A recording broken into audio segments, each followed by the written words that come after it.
बिस्मिल्लाहिर्रहमानिर्रहीम, अस्सलाम वालेकुम। एक नए व्लॉग के साथ सोहेल रशीद आपसे मुखातिब। आज 29 जनवरी है और इस वक्त दो अहम तरीन ख़बरें इस्लामाबाद हाई कोर्ट से सामने आई हैं जो आपसे शेयर करनी है। दोनों इमरान खान से मुतालिक, पाकिस्तान तहरीक इंसाफ के लिए और इमरान खान के लिए अच्छी खबरें नहीं हैं लेकिन बहुत अहम हैं। एक तो 190 मिलियन पाउंड स्कैंडल में जो उनकी सज़ा के ख़िलाफ़ अपील है बरी करने की, वो इस्लामाबाद हाई कोर्ट ने ऑब्जेक्शन लगाकर वापस कर दी है। ये ऑब्जेक्शन क्या है और अब इसके बाद आगे क्या होगा वो आपके सामने रखेंगे। और दूसरी खबर है तोशाखाना 2 में जो नए अपॉइंटेड जज हैं वहाँ पर जस्टिस इनाम अमीन मिन्हास, उन्होंने एक बार फिर केस किसी और जज को ट्रांसफ़र करने की दरख्वास्त मुस्तरद कर दी है। इसकी डिटेल भी आपसे शेयर करेंगे। और फिर इस वक्त सुप्रीम कोर्ट ऑफ पाकिस्तान में मिलिट्री कोर्ट्स में सिविलियंस का ट्रायल कदम करार देने के खिलाफ इंट्रा कोर्ट अपीलों पर समाअत चल रही है, उस समाअत का अहवाल भी आप तक रखेंगे। उससे पहले, इन तीनों खबरों से पहले, एक खबर और भी है कि लापता अफराद कमीशन के जो सरबराह लगाए गए थे नए, जस्टिस रिटायर्ड फ़कीर मोहम्मद खोखर, वो इंतकाल कर गए हैं अमलन अपना चार्ज संभालने से पहले। बिल्कुल वैसी सिचुएशन जैसे 2016 में गवर्नर सिंध अपॉइंट किया था मुस्लिम लीग नून की हुकूमत ने ही, सईदुज़्ज़मान सिद्दीकी साहब, वो भी चार्ज संभालने से पहले दुनिया छोड़ गए थे। ये खैर खबर तो अफसोसनाक है। मुस्लिम लीग नून की अपॉइंटमेंट्स का क्राइटेरिया एक तरफ भी अगर रखें। बढ़ते हैं, अगली जो अहम खबर है आज की इस वक्त की, वो है 190 मिलियन पाउंड स्कैंडल। उसमें जो अपील है इमरान खान की, उसको ऑब्जेक्शन लगाकर वापस कर दिया गया है और जो कोशिश की जा रही थी कि उसकी इसी हफ्ते पहली समाअत हो जाए, वो अब काफ़ी मामला खटाई में पड़ चुका है। अब आइंदा हफ्ते ही वो दोबारा फिक्स हो सकती है, दायर हो सकती है।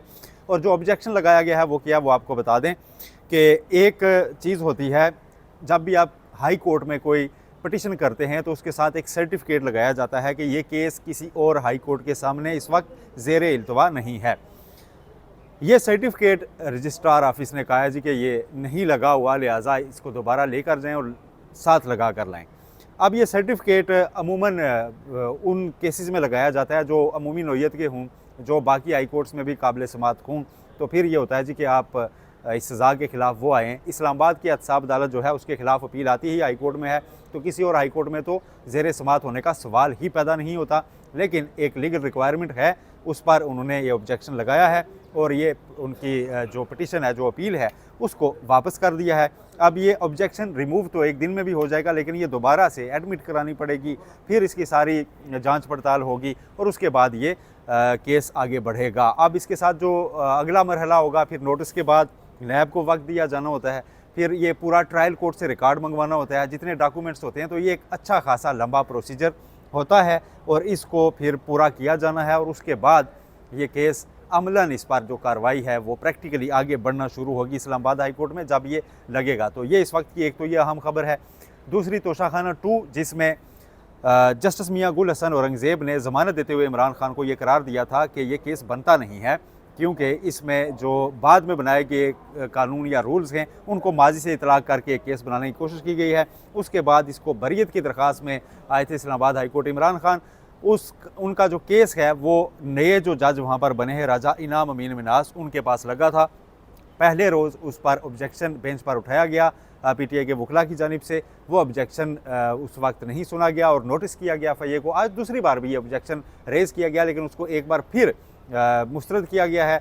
उस एतराज़ को, ज़बानी एतराज़ था, उसको मुस्तरद किया है और जज राजा इनाम अमीन मिन्हास ने ये करार दिया कि सुप्रीम कोर्ट के फ़ैसले मौजूद हैं कि अगर कोई ऑब्जेक्शन हो तो उस पर फैसला जज ने खुद करना होता है कि उसने बैठना है या नहीं बैठना। लेकिन साथ उन्होंने इस मामले को ज़िंदा भी रखा है। उन्होंने कहा जी अच्छा, इस ऑब्जेक्शन पे मेरी मज़ीद असिस्टेंस करें, और फिर समाअत गैर मुअय्यना मुद्दत तक के लिए मुलतवी हो गई है। दूसरी जानब इसी तोशाखाना 2 केस में बड़ा स्पीडी ट्रायल नीचे आगे बढ़ रहा है। 20-22 गवाहान हैं और आधे से ज़्यादा तकरीबन खबर यह है कि हो चुके हैं, और 3-4 अगर मौसर किस्म की समातें हुई तो ये केस भी कंक्लूड होने की तरफ चला जाएगा। तो ये सारी चीज़ें अगर हम देखें तो उसमें ये चीज़ खुलकर सामने आती है कि इमरान खान को अगर 190 मिलियन पाउंड स्कैंडल में रिलीफ इस्लामाबाद हाई कोर्ट से जल्दी मिला भी तो शायद किसी और केस में भी साथ सज़ा आ जाए। इस तरह से उनका जो मामला है जैसा चल रहा है ऐसा ही कुछ अरसा मज़ीद चलने का इम्कान भी है, अगर इस्लामाबाद हाई कोर्ट से कोई मेजर रिलीफ सामने ना आ जाए। और रिलीफ हमेशा अदालतों के पाकिस्तान में कई हालात के साथ जुड़े होते हैं, बदकिस्मती ये भी है, तो लिहाजा ये एक अलग फैक्टर भी मौजूद है इस सारे मामले में। अच्छा, फ़ौजी अदालतों में जी इस वक्त सिविलियंस का ट्रायल कलअदम करार देने के ख़िलाफ़ जो इंट्रा कोर्ट अपील है उसमें ख्वाजा हारिस वज़ारत दिफ़ा की नुमाइंदगी कर रहे हैं। उनकी जानिब से दलाइल जो है वो जारी हैं और काफ़ी तवील दलाइल जारी हैं, और उन दलाइल में उन्होंने पहले तो ऑब्जेक्शन कोर्ट के सवालात जो थे उनको एड्रेस किया है। आज की कार्रवाई की अगर बात करें तो उसमें ख्वाजा हारिस ने अदालत की जानिब से जो बार बार एक सवाल उठाया जा रहा था कि शफाफियत ट्रायल की क्या है, वहाँ फेयर ट्रायल के तकाजे मिलिट्री कोर्ट्स में पूरे किए जाते हैं या नहीं किए जाते।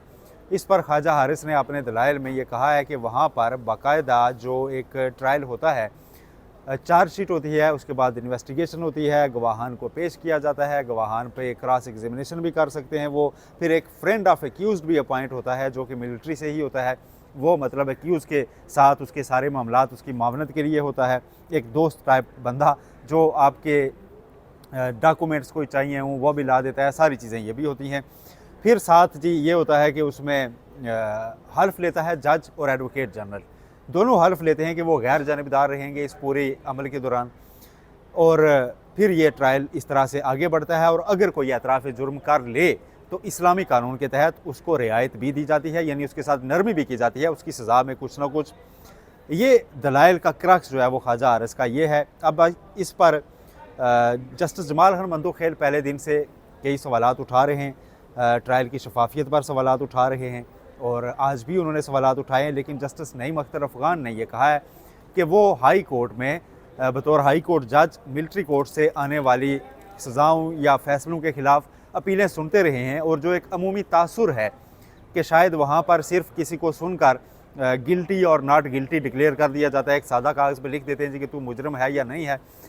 ऐसा नहीं है।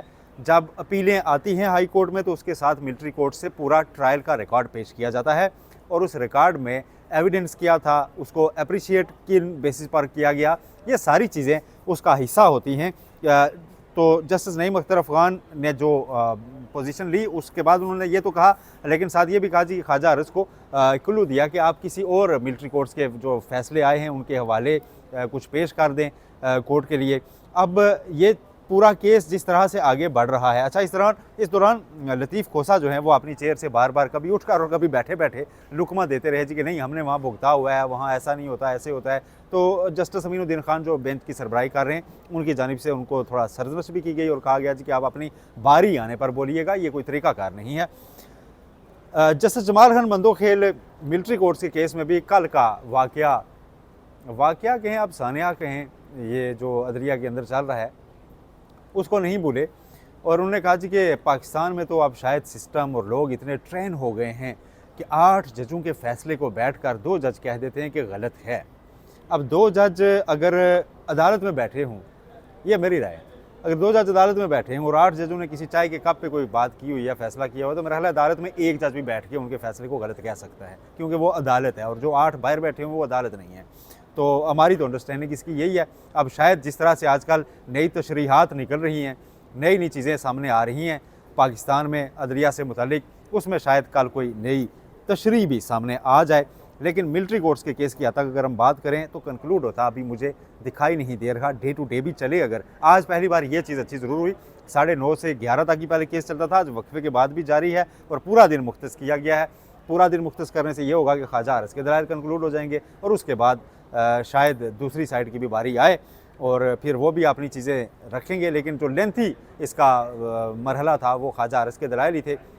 उसके बाद तो ये केस शायद 1 हफ़्ता मज़ीद ले और फिर ये फ़ैसला महफूज हो जाएगा। बुनियादी सवाल इसमें बहरहाल अभी भी वही है कि जब आम अदालतें मौजूद हैं, इंसदाद दहशतगर्दी की अदालतें मौजूद हैं, मुतलका कवानीन मौजूद हैं, उनके होते हुए कुछ मुलजमान को मिलिट्री कोर्ट्स क्यों ले जाया गया और कुछ दूसरे कोर्ट्स में क्यों ट्रायल हो रहे हैं, और अगर जो आइन और कानून के मुताबिक कायम आम अदालतें हैं वो इतनी, एक सवाल तो ये भी है फिर कि उन पर इतनी अदम एतमाद क्यों है कि वो वहाँ पर ट्रायल नहीं कर सकती। ये इस केस में आज क्या चीज़ें मज़ीद निकल कर सामने आती हैं वो भी आपके सामने रखेंगे, और इस्लामाबाद हाई कोर्ट में कुछ और भी हालचाल है उससे भी आपको आगाह करेंगे। अपना बहुत ख्याल रखिएगा, चैनल को सब्सक्राइब करना मत भूलिए। अल्लाह हाफिज़।